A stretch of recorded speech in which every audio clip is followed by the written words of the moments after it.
દિયોદર સ્વામિનારાયણ મંદિર ખાતે 8મો શાકોત્સવ યોજાયો.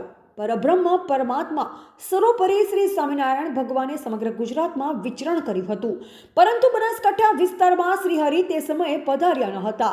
તેમ છતાં શ્રી હરિએ તે સમયે આ વિસ્તાર પર કૃપા દ્રષ્ટિ કરી હશે, જેથી સમય જતાં અહીંયાના શ્રદ્ધાવાન પ્રેમી ભક્તોને પણ ભગવાનની ઓળખાણ થઈ, જેથી સત્સંગમાં ખૂબ જ વૃદ્ધિ થતાં શ્રી નરનારાયણ દેવ પીઠાધિપતિ પરમ પૂજ્ય ધર્મ ધુરંધર આચાર્ય 1008 શ્રી કૌશલેન્દ્ર પ્રસાદજી મહારાજ શ્રીની શુભ આજ્ઞા આશીર્વાદ એવં સમગ્ર ધર્મકુળના રાજપાથી તેમજ હરિકૃષ્ણદાસજી સ્વામીના આશીર્વાદ તેમજ અહીંના હરિભક્તોના ખૂબ જ સુંદર સહયોગથી દિયોદરમાં શ્રી નરનારાયણ દેવ દેશ તાંબાનું આજથી 8 વર્ષ પહેલાં ભવ્ય હરિમંદિર નિર્માણ થયેલ, જેનો 8મો દિવ્ય શાકોત્સવ યોજાયો હતો.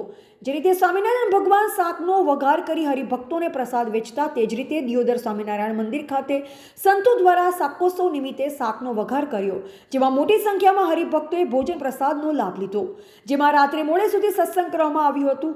તેમાં સવારે દેવ દર્શનનો લાભ હરિભક્તોએ લીધો, જેમાં પંખીઘર ચબુત્રાના યજમાન શ્રીઓ શંકુબેન લવજીભાઈ ઠક્કર અને જગદીશકુમાર ચીમનલાલ ઠક્કર પરિવારના સહયોગથી બનાવવામાં આવ્યો, જે સંતોના હસ્તે પંખીઘર ચબુતરો ખુલ્લો મૂકવામાં આવ્યો.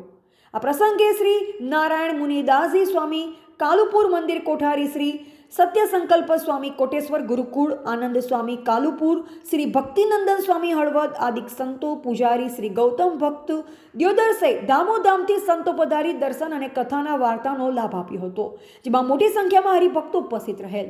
બ્યુરો રિપોર્ટ અનુપ ઠાકોર, ક્ષત્રિય જ્યોત ન્યૂઝ, દિયોદર. તમે અહીંયા શું કહો એને?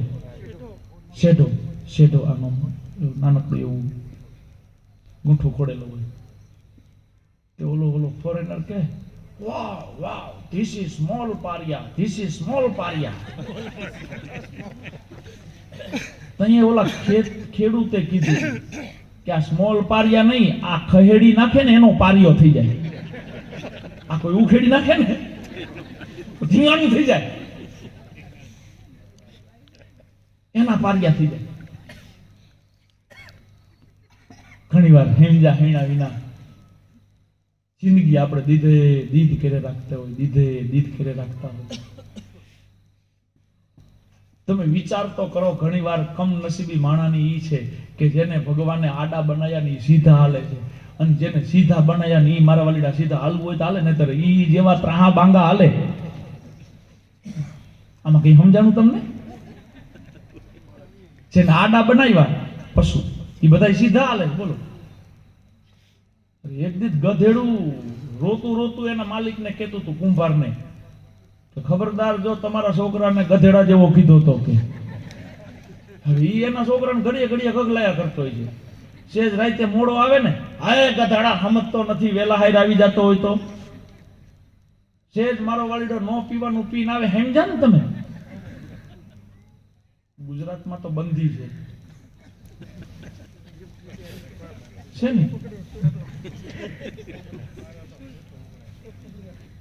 કે સેજ આ પીને આવે ને ગાંડા કાઢે ને, એટલે કે ગધાડા જેવા માંગતો જ નથી તીમાં.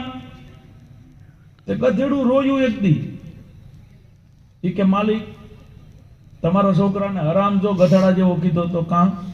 ઈ કે હું કોઈ દી રખડવા જાઉં છું, હું કોઈ દી નો ખાવાનું ખાઉં છું, હું કોઈ દી નો પીવાનું પીવું છું.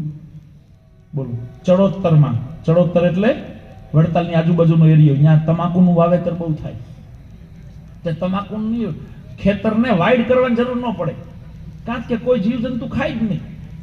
તેથી ગધેડું ભૂલકું ડાહ જેવું, હાયરે એનું ખોલકામ સમજો, એનું બચ્ચું, નાનકડું બચ્ચું, એ બચ્ચાને લઈને ગધેડી આમ ભૂખી ડાહ જેવી 2-4 દીથી કઈ ખાવાનું મળેલું નહીં, તે તમાકુ વાવેલી ની ખેતર હોરું નીકળ્યું.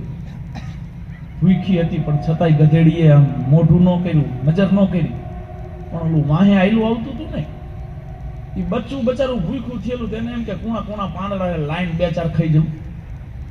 તે 2-4 ખાઈ ગયું. એ ખાઈ ગયું, જોયું ને આમ પાસે વળીને વાહે જોયું કે લીલા પાંદડા, તમાકુના પાંદડા, મારું ખોલકું, મારું બચ્ચું. અને ગધેડીને જે રીંહ ચડીને તે પાટુએ ઢીબી નાખ્યું, પાટુએ ઢીબી નાખ્યું કે હારા હું સમજીને તું આ ખાસ ખાધું એટલું ઓકાવી નાખ્યું ત્યારે રોતું રોતું બચ્ચું બોલ્યું કે માં તને મારી ઉપર દયા આવે છે કે નહીં? આ 3 દિના આપણે ભૂખ્યા છીએ, આ 2 પાંદડા ખાધા એમાં એટલું બધું આ મને ટીપી નાખ્યું, ઓકાવી નાખ્યું. તો કે દયા આવે છે એટલે જ માર્યું, દયા આવે છે એટલે જ ઓકાયું. કેમ? તો કે ગયા ભવમાં નકરું આ જ ખાધું તું એટલે આ ભવમાં આ થયા. સમજાય તો હારું.